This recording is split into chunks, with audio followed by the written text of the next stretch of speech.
London दुनिया का बहुत बड़ा देश बन रहा था औद्योगिक क्रांति के दौरान। लगभग वह स्थिति जो न्यूयॉर्क को बाद में हासिल हुई। पूरी दुनिया लंदन की तरफ देखती थी, लंदन की आबादी तेजी से बढ़ रही थी और लंदन के सामने वही समस्या थी एक शहर के तौर पर जो भारतीय शहरों के में आज दिखाई देती है।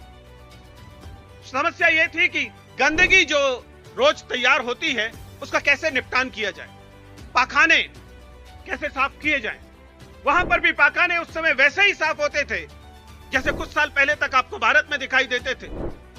एक व्यक्ति आता था और आपका मल अपने सर पर उठाकर एक लकड़ी की बास्केट में लेकर जाता था और उसको कहीं जाकर उसका निपटान किया जाता था। इससे थेम्स नदी जो है वह प्रदूषित हो रही थी, लेकिन सबसे बड़ी समस्या यह थी कि इस काम को करने के लिए लोग तैयार नहीं थे। ये काम गंदगी से भरा हुआ काम था, इसलिए अधिकांश लोग या तो इस काम को नहीं करते थे या फिर, और यह काम की बात है, या फिर वे इसके लिए वह मजदूरी मांगते थे जो मजदूरी बहुत ज्यादा थी। उस समय 1 पाउंड प्रतिदिन मांगते थे।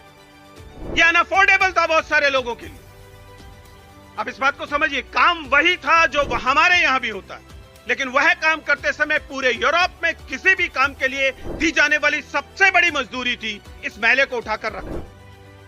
और इसलिए असर यह हुआ कि वहां पर प्रतिरोध होने लगा।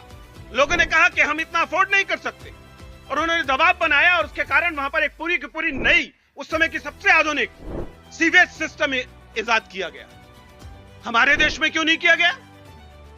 क्योंकि हमारे देश में हमें सीवेज सिस्टम के आविष्कार की जरूरत नहीं थी। हमने जाति का आविष्कार कर लिया था। हमने तय कर लिया था कि यह काम कौन करेगा और उसे करना ही पड़ेगा।